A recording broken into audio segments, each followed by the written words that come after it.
Paling beruntung manusia dengan syafaatku di akhirat kaina, orang yang mengata la ilaha illallah tapi ikhlas dari dirinya.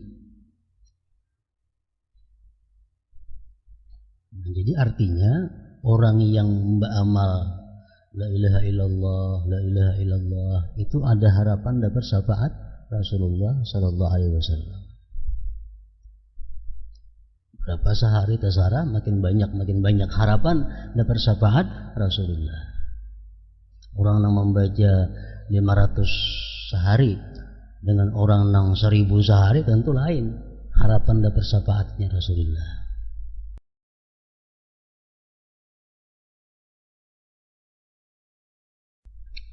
Makna daripada kalamul allamah Al-Habib Ahmad bin Zain bin Alawi Al-Habashi rahimahullahu nafa'ana bi'ulumi. Syafaat Rasulullah sallallahu alaihi wasallam, pertolongan Rasulullah, bantuan Rasulullah.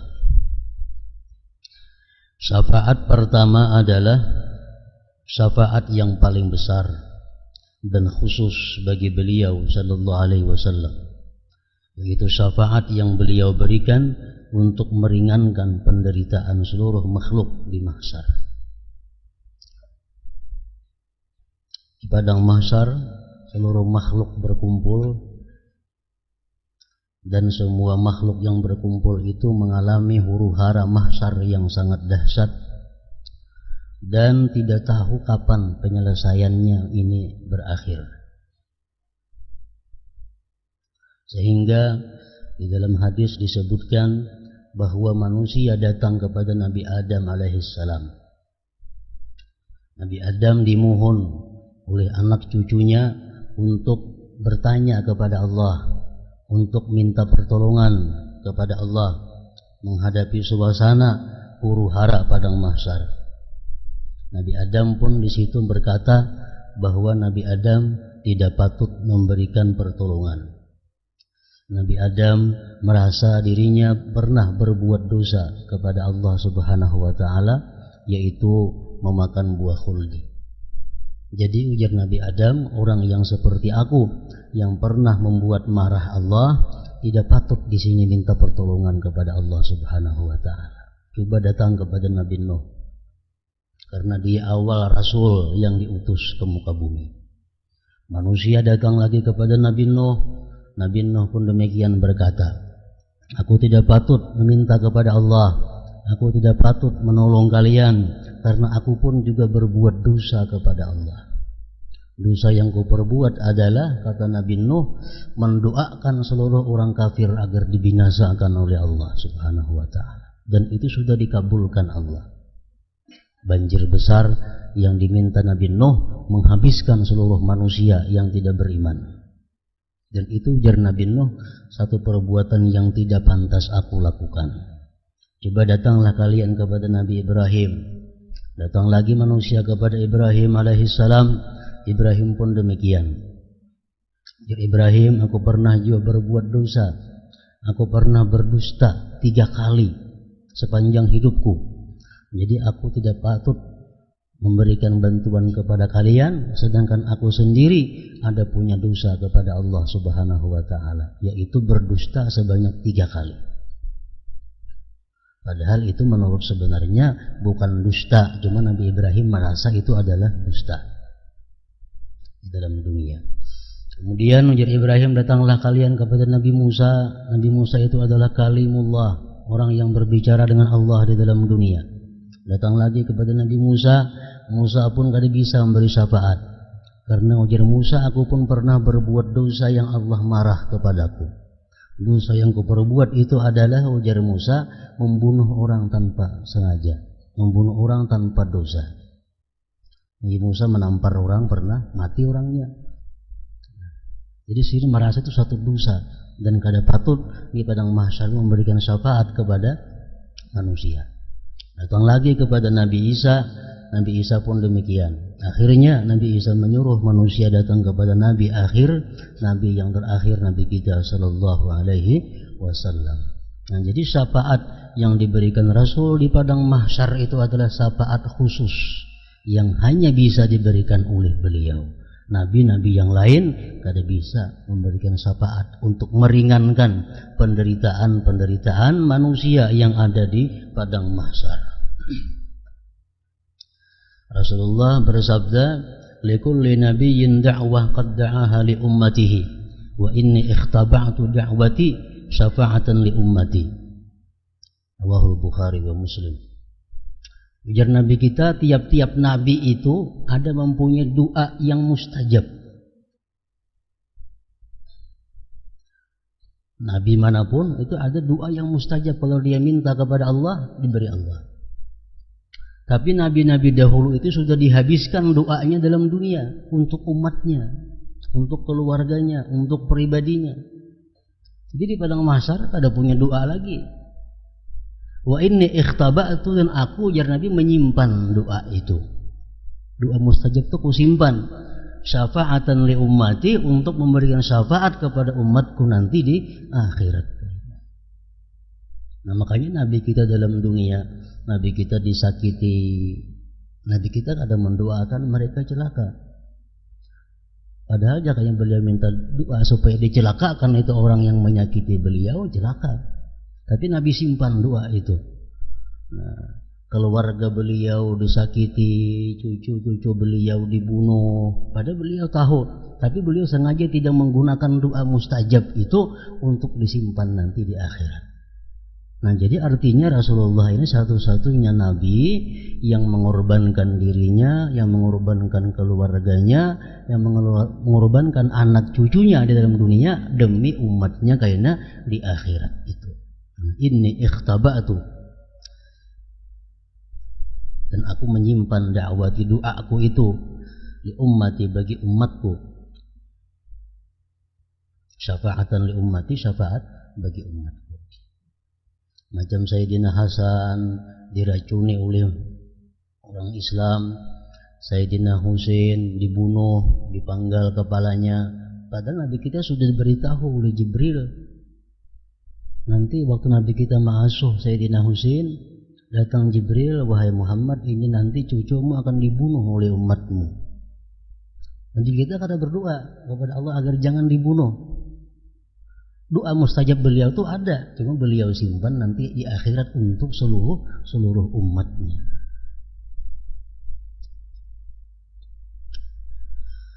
Kemudian syafaat yang kedua, untuk memasukkan sekelompok manusia ke dalam surga tanpa hisab. Orang ini mestinya dihisab dahulu. Tapi karena orang ini dapat syafaat Rasulullah, tanpa hisab dia masuk surga. Ada sebagian manusia yang dapat syafaat itu. Syafaat ketiga diberikan kepada orang-orang yang memasuki neraka sehingga mereka tidak jadi memasukinya. Orang ini dihisab sudah. Hisab-hisab, kalah amal kebaikan, menang amal buruk, masuk neraka.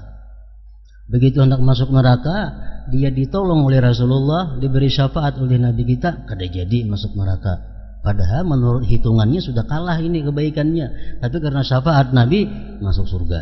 Ada juga sekelompok orang yang dapat syafaat itu. Syafaat keempat, untuk mengeluarkan orang-orang mukmin yang berada di neraka sehingga tidak ada seorang mukmin pun yang tersisa di dalamnya. Ini orang-orang beriman yang sudah masuk ke dalam neraka bisa dikeluarkan dari neraka karena syafaat daripada Rasulullah. Kita jangan hendak dapat syafaat nang ini, kita syafaat nang pertama tadi nang hendak, atau paling kada nang kedua itu. Syafaat yang kedua apa tadi? Memasukkan sekelompok manusia ke dalam surga tanpa hisab.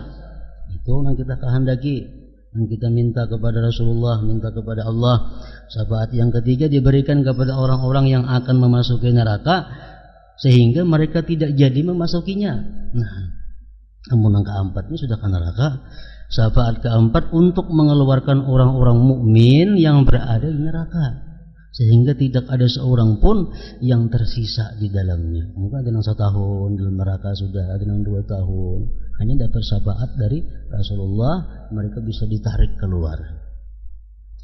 Syafaat keenam untuk memohonkan ampunan dari Allah bagi orang-orang Islam yang saleh atas kelalaian mereka dalam melakukan ketaatan kepada Allah Ta'ala. Orang-orang yang saleh, orang-orang yang selalu taat kepada Allah, mereka itu kalau berbuat dosa dapat syafaat Rasulullah agar dihapuskan dosanya.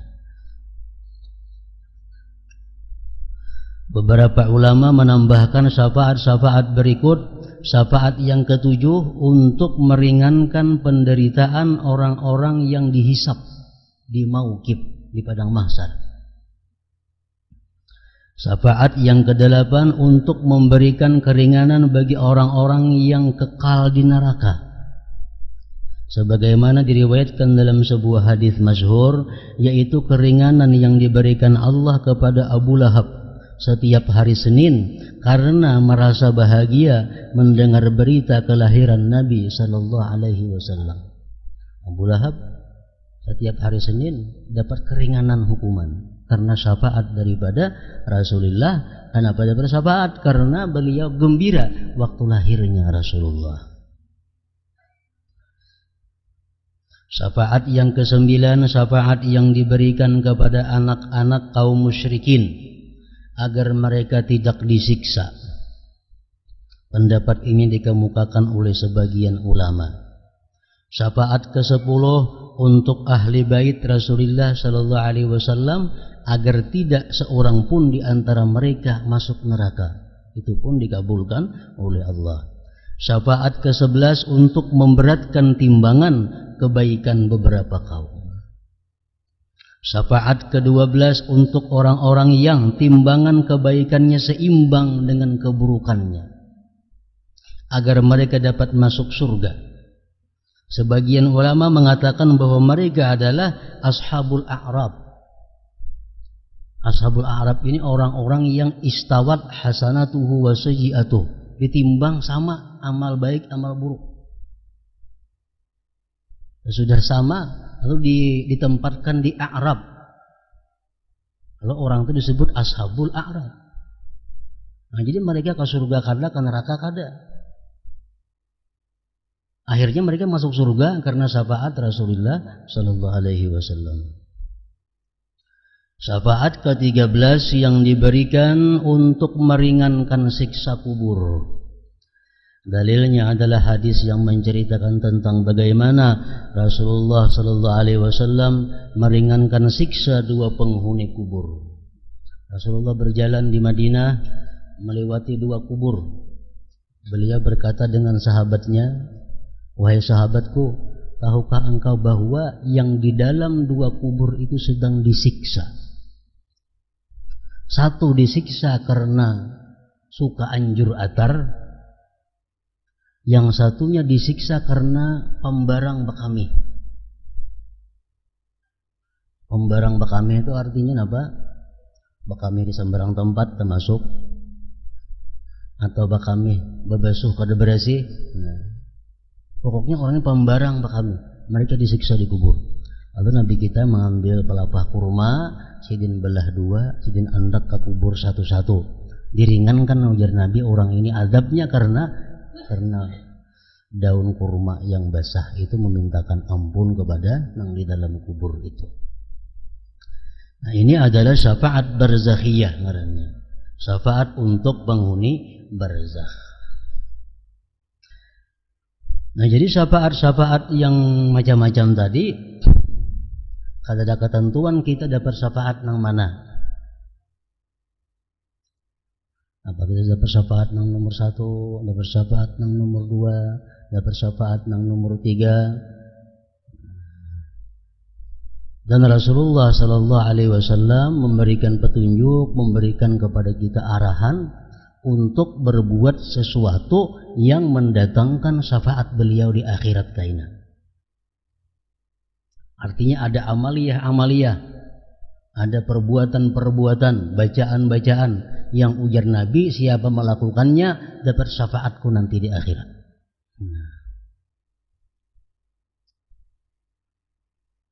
Rasulullah bersabda, as'adun nas bi syafaati man qala la ilaha illallah khalisan min qibali nafsi. Rawahul Bukhari. Paling beruntung manusia dengan syafaatku di akhirat kaina orang yang mengata la ilaha illallah tapi ikhlas dari dirinya. Jadi artinya orang yang beramal la ilaha illallah, la ilaha illallah itu ada harapan dapat syafaat Rasulullah sallallahu alaihi wasallam. Berapa sehari terserah, makin banyak harapan dapat syafaat Rasulullah. Orang yang membaca 500 sehari dengan orang yang 1000 sehari tentu lain harapan dapat syafaatnya Rasulullah. La ilaha illallah. Lalu ujar Nabi lagi, man zara qabri wajabat lahu syafaati, akhrajahu ad-Daraqutni. Barang siapa yang ziarah kuburku pasti dapat syafaatku. Barang siapa ziarah ke kuburku pasti dapat syafaat. Ziarah ke kubur Nabi kita laksanakan juga, ada kemampuannya untuk memperbanyak kesempatan dapat syafaat, memasang jabak. Nah, di sini ada, di sini ada, di sini ada. Ziarah ke kubur Rasulullah, wajabat lahu syafaati, wajib syafaatku.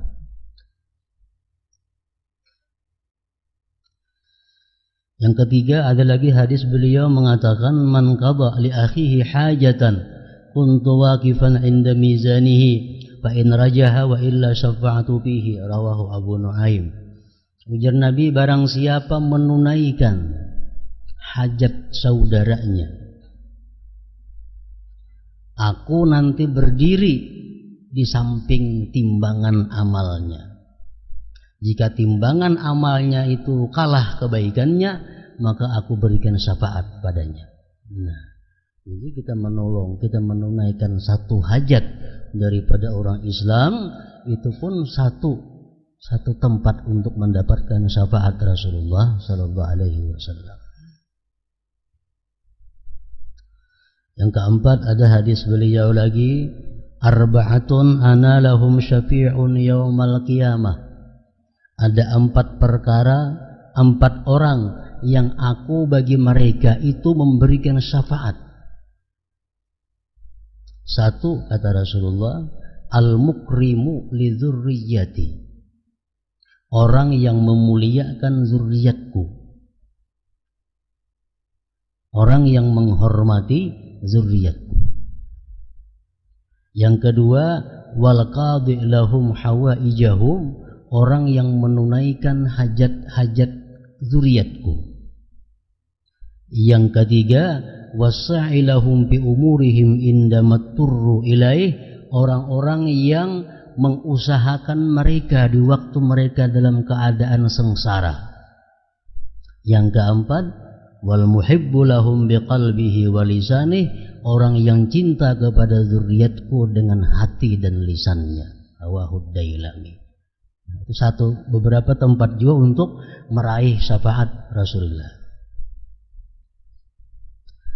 Ada lagi hadis beliau mengatakan, man istata'a ayyamuta bil Madinah falyamut biha fa inni asfa'u liman yamutu biha, akhrajahu Ahmad.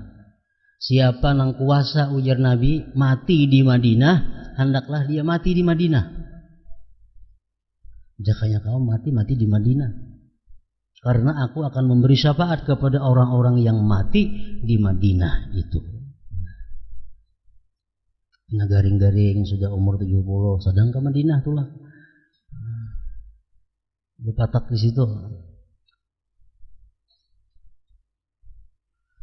Yang keenam, man qala hina yasma'un nida, siapa yang mengata ketika orang azan, maksudnya selesai azan, Allahumma rabba hadhihi ad-da'wati tammah was salatil qa'imah ati Muhammadanil wasilata wal fadilah wa ba'athul maqamal mahmud alladhi wa'attah halat lahu syafa'ah yaumal qiyamah, dapat syafaat dia di hari kiamat.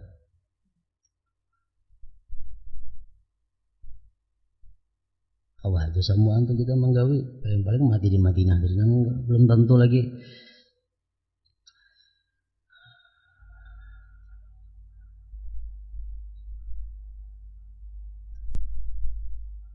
Hadis Nabi lagi mengatakan, man sana'a ila ahadin min ahli baiti yadan kafa'atuhu alaihi yaumal qiyamah. Siapa-siapa yang berjasa kepada ahli baitku, nanti di akhirat aku yang akan membalas jasanya itu. Rawahu Ibnu Asakir.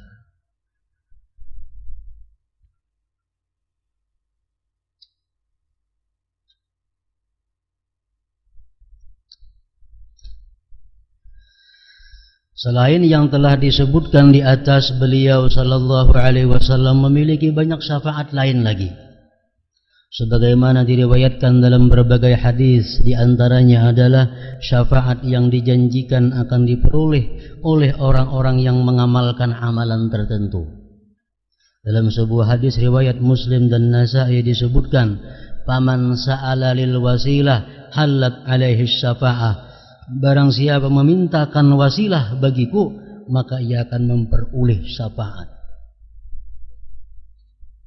Orang yang mengata, Allahumma ati Sayyidana Muhammadanil wasilah. Ya Allah, datangkan atas penghulu kami wasilah. Siapa yang mengata demikian, dia akan dapat syafaatku, kata Rasulullah. Mau kita berdoa imbah azan tuh, kita buat sudah nih tuh. Kita berdoa imbah orang azan tuh, termasuk sudah memintakan wasilah kepada Rasulullah Ta'ala.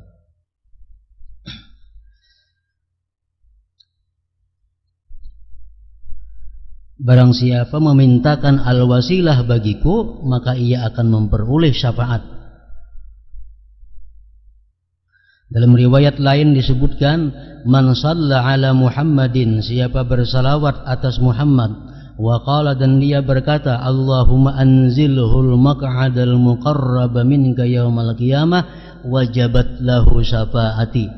Barang siapa bersalawat kepada Muhammad dan berkata, ya Allah, berikan beliau kedudukan yang dekat denganmu di hari kiamat, maka ia akan memperoleh syafaatku. Bersalawat dahulu sekali, Allahumma sholli ala Sayyidina Muhammad, Allahumma anzilhu maq'adal muqarraba minka yaumal qiyamah. Allahumma anzilhu maq'adal muqarraba minka yaumal qiyamah. Allahumma anzilhu maq'adal muqarraba minka yaumal qiyamah. Wajabat lahu syafaati, pasti dia dapat syafaat.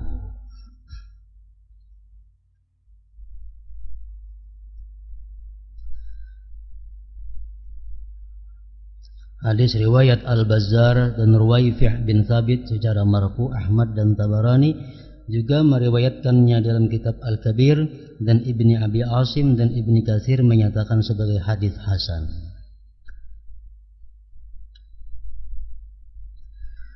Rasulullah sallallahu alaihi wasallam bersabda, "Aksiru alayya minas salati yaumal jumu'ah wa lailatal jumu'ah. Faman fa'ala dzalik kuntu lahu syahidan wa syafi'an yaumal qiyamah."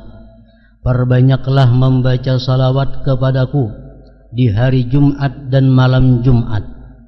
Barang siapa melakukannya, maka aku akan menjadi saksi dan memberinya syafaat di hari kiamat. Malam Jumat dan siangnya memperbanyak salawat. Berapa memperbanyaknya itu? Ujar Imam Ramli mengatakan 300 malam 300 siang sudah termasuk memperbanyak. Malam Jumat 300 kali bersalawat, siang Jumat 300 kali. Ujar Imam Ramli mengatakan sudah termasuk banyak. Ada yang lain lagi mengatakan 350 malam 350 siang. Ada lagi ulama yang mengatakan 700 malam, 700 siang. Terserah aja umpet nang mana. Pokoknya bila manggawi demikian sudah termasuk memperbanyak. Perbanyaklah membaca salawat kepadaku di hari Jumat dan malam Jumat. Barang siapa melakukannya maka aku akan menjadi saksi dan memberinya syafaat di hari kiamat. Man shalla alayya yaumal jumu'ati kanat syafa'atan lahu 'indi yaumal qiyamah. Barang siapa bersalawat kepadaku di hari Jumat, maka salawat tersebut akan menjadi syafaat baginya kelak di hari kiamat. Hadis riwayat Dailami dan Aisyah. Man shalla alayya hina yusbihu ashra wa hina yumsi ashra adrakathu syafa'ati yaumal qiyamah. Barang siapa bersalawat kepadaku 10 kali di pagi hari dan 10 di sore hari, maka kelak di hari kiamat dia akan mendapat syafaat. 10 bisukan, 10 kamarian. Itu paling inting sudah. Kalimatnya lain yang tadi.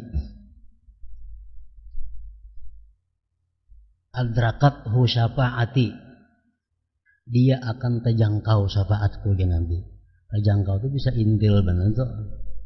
Lain lawan wajabat syafaati, pasti dapat syafaatku, kan lain itu. Ini adrakathu syafaati, memperdapati akan dia syafaatku. Memperdapati lawan pasti mana? Kalau membaca salawat hari Jumat, siang Jumat itu banyak, kuntu syafi'a, aku ya Nabi pemberi syafaatnya nanti di hari kiamat. Nah itu lain pulang ibaratnya. Lain lawan 10 pagi 10 sore itu adrakathu, memperdapati akan dia syafaatku yaumal qiyamah. Dan masih banyak hadis lain yang menjanjikan syafaat bagi orang yang melakukan amalan tertentu. Setelah mengucapkan salawat dan salam kepada Rasulullah sallallahu alaihi wasallam, dalam bait berikutnya Said Abdullah bin Alawi Al-Haddad radhiyallahu anhu menyebutkan keutamaan syafaat Rasulullah sallallahu alaihi wasallam jika dibandingkan syafaat-syafaat lainnya. Keutamaan salawat sangat banyak. Allah mewahyukan innallaha wa malaikatahu yusalluna 'alan nabi ya ayyuhalladzina amanu sallu 'alaihi wa sallimu taslima. Sesungguhnya Allah dan para malaikatnya bersalawat kepada Nabi. Wahai orang-orang yang beriman, bersalawatlah kepada Nabi dan ucapkanlah salam penghormatan kepadanya. Jadi mesti ada salamnya. Allahumma salli ala sayyidina Muhammadin wa ala alihi wa sallim. Salimnya itu mesti dibuat. Salimnya karena dalam Quran menyebutkan wa sallimu taslima.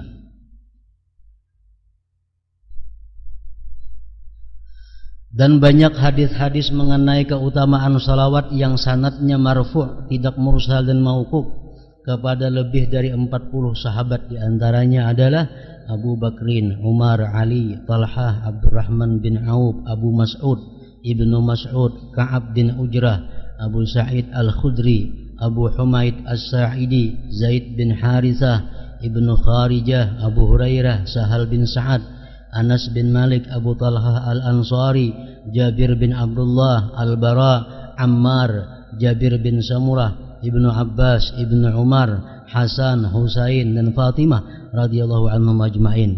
Seperti hadis yang diriwayatkan oleh Imam Muslim, Rasulullah SAW bersabda, "Aulan nas bi yaumal qiyamah aktsaruhum alayya salata." Orang yang paling utama di sisiku di hari kiamat kelak adalah dia yang paling banyak bersalawat kepada. Artinya makin banyak salawat kepada Rasulullah, kedudukan kita makin dekat dengan Rasulullah. Dalam riwayat yang lain Rasulullah sallallahu alaihi wasallam bersabda, "Shallu alayya fa inna salatakum tablughuni haitsu kuntum." Bersalawatlah kepadaku, sebab sesungguhnya salawat kalian akan sampai kepadaku dimanapun kalian berada. Jadi para ulama menjelaskan tentang aturan tata cara kita bersalawat kepada Rasulullah sallallahu alaihi wasallam supaya salawat yang kita baca itu mendapat nilai yang tak terhingga. Kan Rasulullah ada bersabda, siapa yang bersalawat kepadaku 1 kali, maka Allah bersalawat kepadanya 10 kali. Abu Hasan As-Sadzili bertemu dengan Rasulullah sallallahu alaihi wasallam dalam mimpinya. Beliau bertanya kepada Rasulullah, wahai Rasulullah, ada hadis engkau mengatakan bahwa siapa yang bersalawat kepada engkau 1 kali, Allah bersalawat kepadanya 10 kali. Ini untuk orang nang macam apa nang bersalawat dapat balasan seperti itu? Rasulullah menjawab, itu balasan orang yang bersalawat kepadaku dalam keadaan lalai dan lupa hatinya. Kita tuh hati ke lain, bersalawat sekali, Allah 10 membalas. Kalau orang yang bersalawatku kepadaku ya Rasulullah, hatinya hadir, hatinya khusyuk, balasannya tak terhingga. Nah, balasannya tak terhingga. Jadi kita muntung baca salawat, hati kemana aja, sekali Allah sudah membalas 10. Itu untuk orang yang hatinya lalai. Nah, jadi caranya kita bersalawat kepada Rasulullah itu supaya salawat yang kita baca itu ganjarannya, nilainya besar, tak terhingga. Maka ulama memberikan aturan, memberikan tata cara kayak apa caranya bersalawat kepada Nabi Sallallahu Alaihi Wasallam itu. Pertama, ujar malaikat, 1, taharatun anil hadas, suci daripada hadas. Baik hadas kecil atau hadas besar. Kalau nyabah hadas bang, dapat bayaran dulu 10. Kalau kita suci, kada terhingga lagi. Kita kada berwudu batal, bersalawat sekali 10 balasannya. Kalau kita berwudu bang, kada ada kisah lagi ganjarannya. Suci daripada hadas.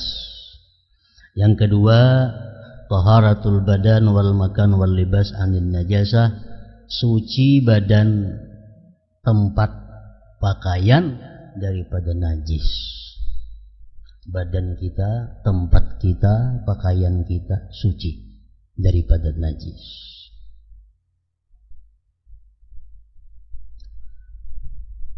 Yang ketiga, libasun laikun yuwari auratah, pakaian kita itu layak untuk bersalawat.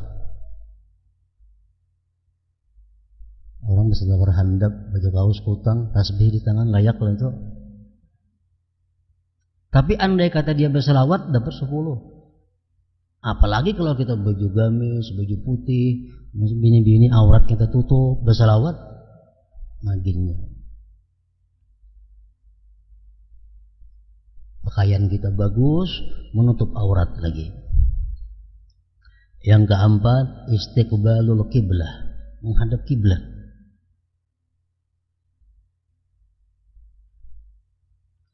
Yang kelima, julusun mutmainnun, duduk yang tenang, duduk yang tentram. Hendak duduk tawarruk, hendak duduk iftirash, hendak duduk tarabuh, basila, terserah aja. Pokoknya dicari ketenangan. Kemudian tarkul ajalah. Yang keenam, meninggalkan bersegera. Jangan ancap bersalawat itu karena kada buku berubah lagi. Timbul matnya aja lagi. Awalnya kadang-kadang haran lagi mat Muhammad. Tarkul ajalah, meninggalkan ajalah. Yang ketujuh, syai'un minat tib, ada harum-haruman di sekitar kita. Pakaian kah harum, ruangannya kah harum. Yang kedelapan, ikhtiyaru abdal siyag, memilih yang paling abdal sigat salawat. Salawat ini banyak macamnya, beribu-ribu macam salawat ini. Kita pilih yang paling abdal sigatnya, sigat salawat yang paling disukai Allah dan Rasul. Salawat Ibrahimiyah itu paling abdal salawat. Allahumma salli ala sayyidina Muhammadin wa ala ali sayyidina Muhammadin kama sallaita ala sayyidina Ibrahim wa ala ali sayyidina Ibrahim wa barik ala sayyidina Muhammadin wa ala ali sayyidina Muhammad kama barakta ala sayyidina Ibrahim wa ala ali sayyidina Ibrahim fil alamin innaka Hamidum Majid. Nah, itu salawat yang paling abdal. Kita pilih salawat yang paling abdal sigatnya. Nah, 8 macam itu adab zahir. Amun asa kepanjangan tadi salawatnya 1000, banyak banget itu. Di dalam kitab Taqribul Usul disebutkan cukup sekali di awal, sekali di akhir.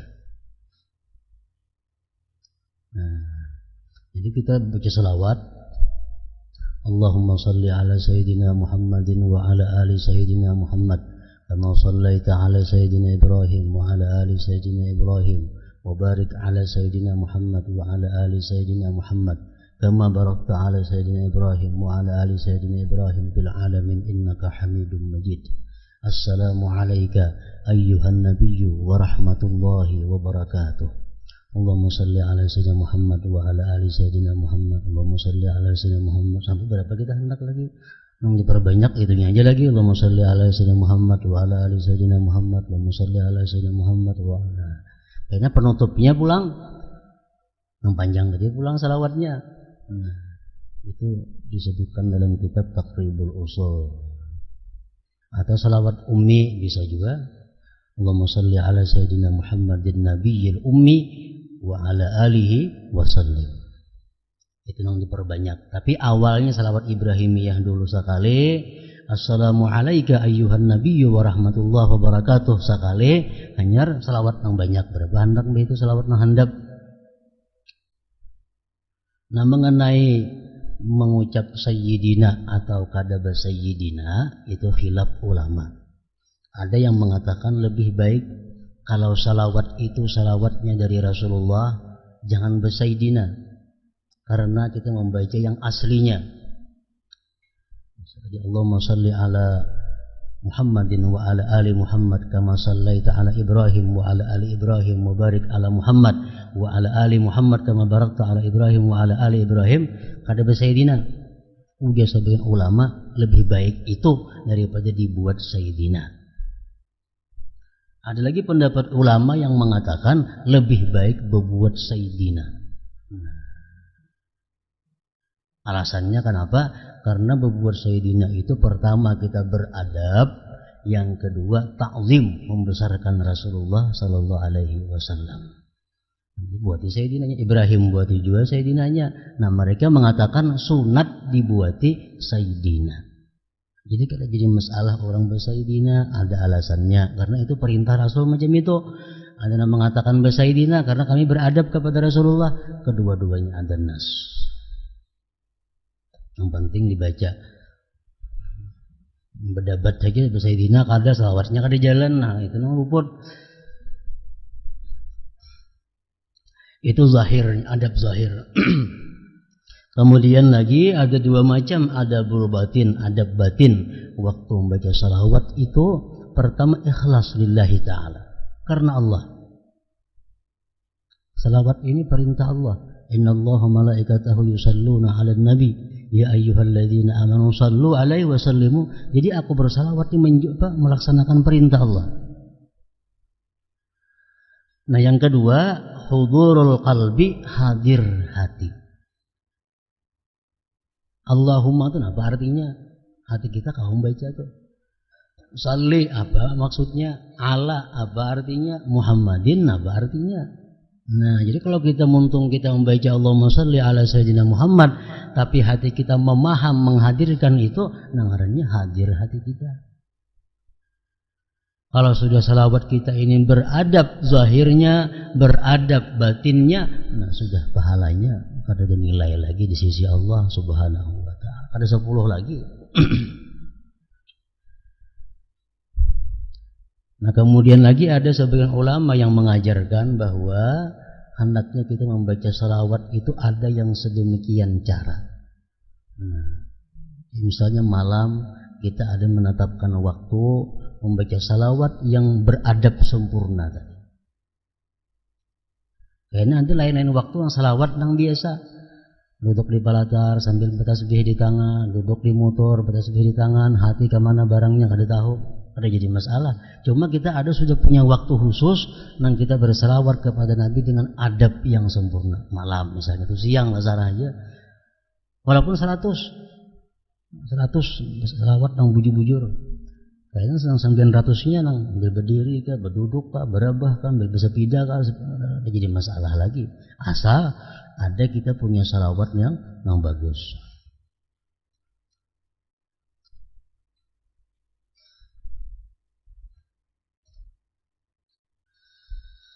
Bersalawatlah kepadaku sebab sesungguhnya salawat kalian akan sampai kepadaku dimanapun kalian berada. Hadis riwayat Abu Daud dan Abu Hurairah. Ma min ahadin yusallimu alayya illa raddallahu alayya ruhi hatta arudda alaihi salam. Tidak seorang pun mengucapkan salam kepadaku kecuali Allah mengembalikan rohku kepadaku sehingga aku dapat menjawab salam. Kayak apa kalau kita hanya bersalawat tapi kada bersalam kepada Nabi? Misalnya Allahumma shalli ala Muhammad, Allahumma shalli ala Muhammad, kan ada salamnya ngarannya. Salawatnya aja Allahumma shalli ala Muhammad, Allahumma shalli ala Muhammad, Allahumma shalli ala Muhammad. Nah, menurut pendapat Imam Nawawi mengatakan itu adalah makruh. Makruh. Karena perintah salawat itu otomatis juga perintah salam. Sallu alaihi wa sallimu taslima. Salawatlah kamu kepada Nabi dan salam. Jadi mesti salamnya ada. Allahumma shalli ala Muhammadin wa sallim. Allahumma shalli ala Muhammadin wa sallim. Kemudian lagi ulama berpendapat macam-macam tentang memasukkan kalimat wa ala ali Muhammadin. Allahumma shalli ala Muhammadin wa ala alihi atau wa ala ali Muhammadin. Mun ditinggal kayak apa wa ala alihin itu.